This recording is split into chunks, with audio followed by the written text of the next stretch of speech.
Y me dijo, ¿usted sí sabe hacer televisión? Yo le dije, claro, yo trabajo en un canal local allá. Me dijo, eso por allá es diferente a lo que hacemos acá. Digo, yo en mi primer debut me saco al fiscal en vivo. Entonces, a mí me temblan las piernas. Claro, Yo acá, en serio, pues yo sentía literal que me hacían así con el las fiscal. piernas, claro. Me decían el concejalito, porque ¿Así? la mayoría eran señores ya grandes y yo era un pelado, ¿A los pues, cuántos años? a los 20, los 23. Yo nací en Cali y mi mamá desde acá de Huila, a muy temprana edad, ella me trajo. Sí. Incluso hice el primer año de primaria en Chillurco. Mi mamá trabajaba como enfermera de allí. Ujú.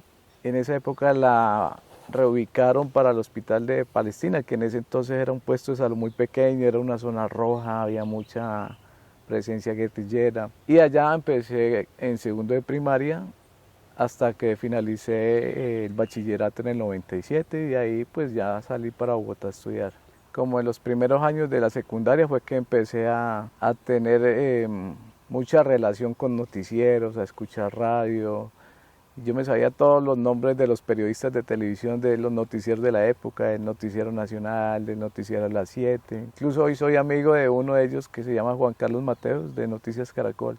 Y yo lo miraba, yo decía, "Uf, algún día debo estar Imagínese. allá". ¿Cómo arranca? La radio, la Yo televisión. terminé de estudiar en Bogotá. En esa época alternaba los últimos semestres haciéndole corresponsalía al noticiero de La Poderosa, que es el noticiero Estudió andino. comunicación en Bogotá. Sí, y en esa época el director del noticiero era Antonio Núñez Barón. Pues la idea mía era quedarme en Bogotá, yo repartí hojas de vida en varias partes, hasta en el canal RCN fui, me recibieron la hoja de vida, pero pues nunca llamaron, pues uno recién egresado es difícil. Entonces Antonio me dijo, no, pues véngase para acá y trabajamos en Pitalito. Empecé a trabajar acá en Pitalito y como a los 2, 3 meses me llaman de Alfasur que querían pues que yo les ayudara también allá en Alfa Noticias. Y entonces empecé a combinar radio y televisión, pero uno se estrella, digamos, porque uno viene recién novato pues de la universidad y piensa que uno va a devengar un sueldo como cualquier otra profesión y resulta que me dicen, usted va a estar aquí, pero va a tener un básico de 350.000 pesos y le vamos a dar un cupo publicitario, es decir, tenía que yo buscarme cuñas de Supliente. locales comerciales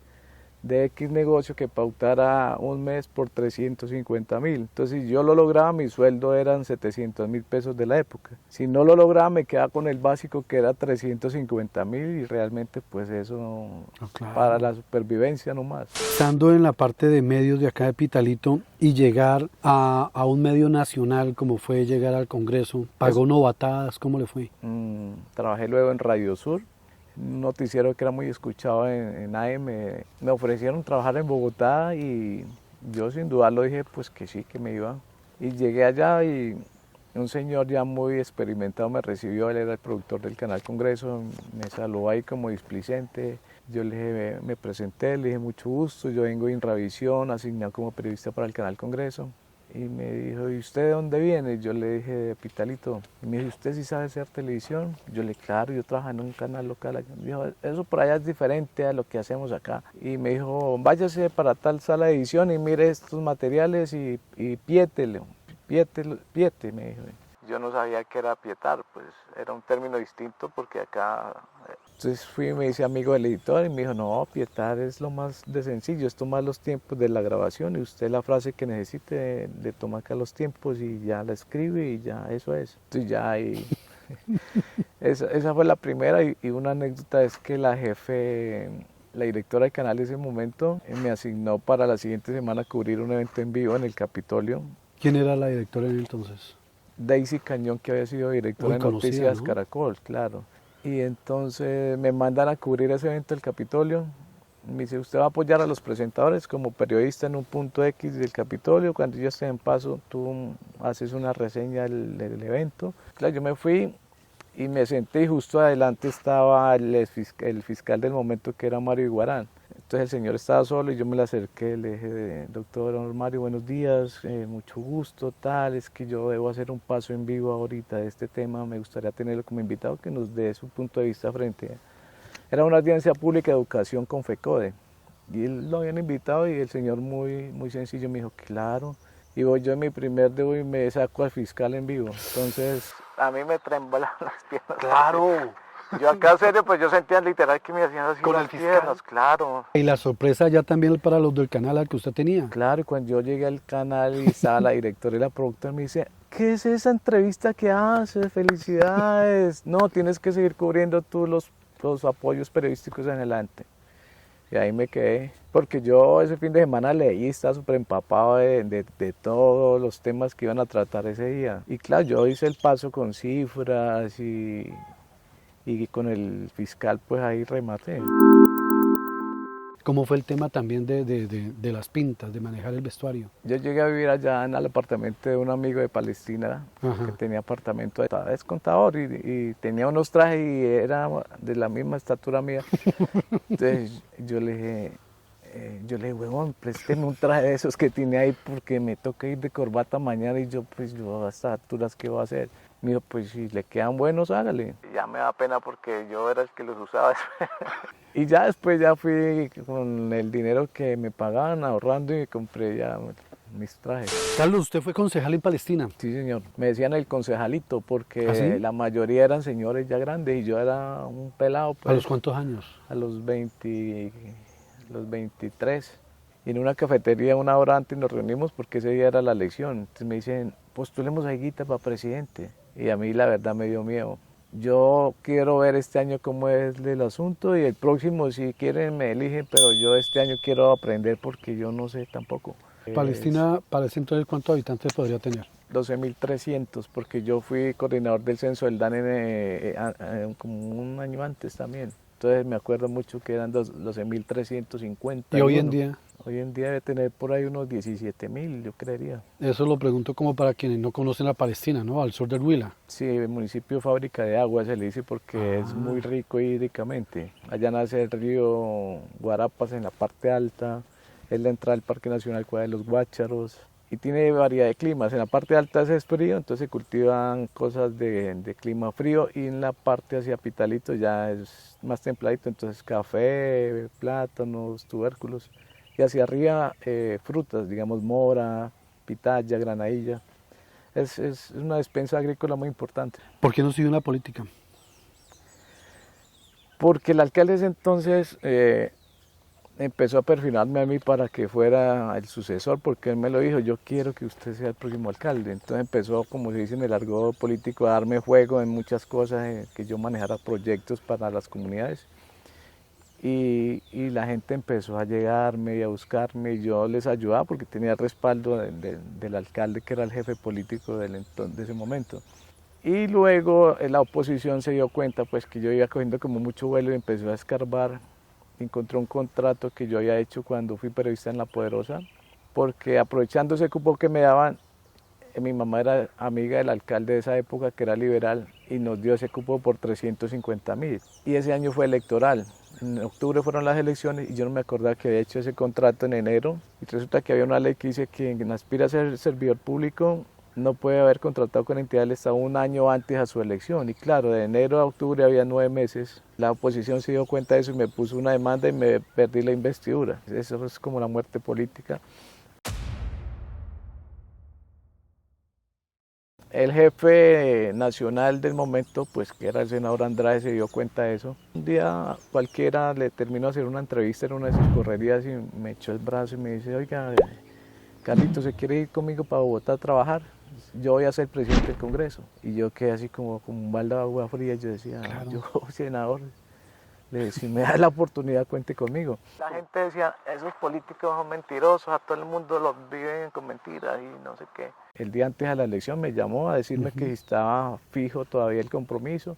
Yo le dije que sí. Y los dueños de Radio Sur, que somos amigos del senador, no querían dejarme ir. Y le dije, hombre, no le corten las alas al muchacho, porque para él significa avanzar profesionalmente. Y llegué allá y firmé el contrato en Inravisión, ahora RTC, y eran 20 días. Esa ilusión que llevaba se me quedó ahí y yo le dije a la persona que era la de recursos humanos, le dije, doctora, pero es que este contrato dice 20 días. Y no, eso se fue renovando y hasta el sol de hoy estamos allá, gracias a Dios.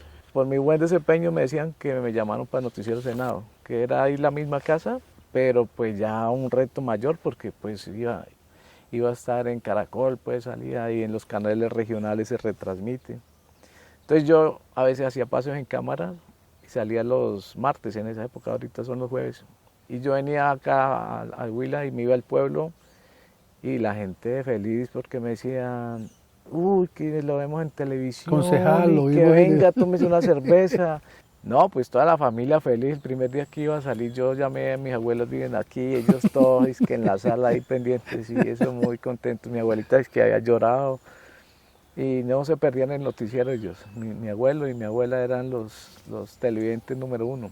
Carlos, ¿cómo logra sostenerse en ese medio que es supremamente competitivo, que muchos quieren estar ahí?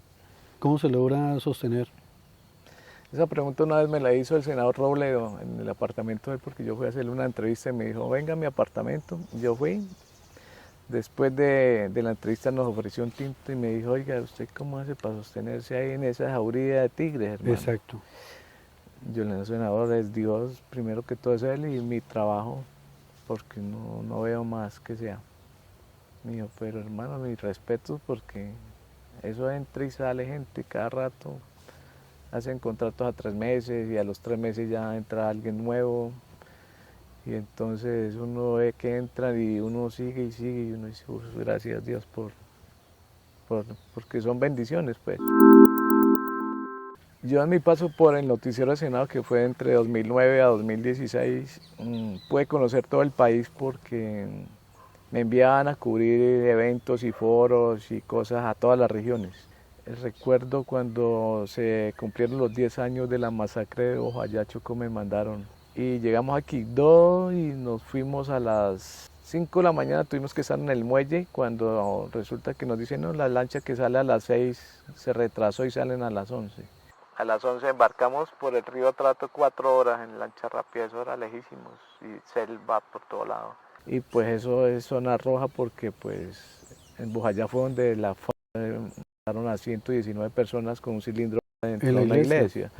Y llegamos allá y la gente, el camarógrafo y yo, y la gente nos miraba así como bicho raro, uno sentía como que habían ojos mirándolo y pues yo creería que había gente pues de grupos armados por ahí en el pueblo. Hicimos el trabajo como en 3 horas al día siguiente y nos fuimos otra vez para Quibdó en la lancha de regreso. Pero eso es un pueblo muy pobre, no tenían energía, llegaba solo la luz a las 7 de la noche y a las 9 ya la quitaban y quedaba eso en tinieblas. Y se respiraba como una tensión, ¿no? Claro.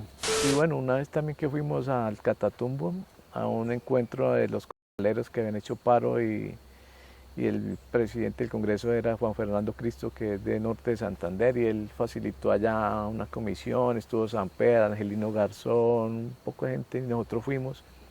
Pero pues ellos sí llegaban al sitio en avión y helicópteros, pero a nosotros nos tocó llegar por tierra desde Cúcuta y nos facilitaron una camioneta de la gobernación. Y claro, por todos lados decía Gobernación de Norte de Santander y nosotros yendo para Tibú, además a qué hora salía la guerra por ahí. Claro. Que ustedes qué hacen, quiénes son, muestren los carnets, y nosotros somos prensa, qué tal. Y de ahí nos subieron un rato y ya nos dejaron seguir, pero ese día fue tensionante. Carlos Andrés, Dios. esto es el bazar hecho con amor. ¿Cómo se sintió? Muy bien y sorprendido por la cantidad de datos que tenían, pues, trabajo investigativo impecable. Por ahí hay que darle las gracias también a doña Silvia. No, Silvia fue la que me contactó porque me llamó un día y me dijo, Carlos, pasa esto, hay un proyecto muy bonito que hacen en Pitalito, unos amigos, se llama El Bazar. Yo realmente lo recomendé y esté atento porque tal vez lo van a llamar para que graben. Yo le dije, no, pues con mucho gusto, gracias Silvia por tenerme en cuenta y bueno, aquí estamos. Espero que les guste este capítulo y pues que sigan en sintonía del Bazar siempre, que son historias hechas con amor.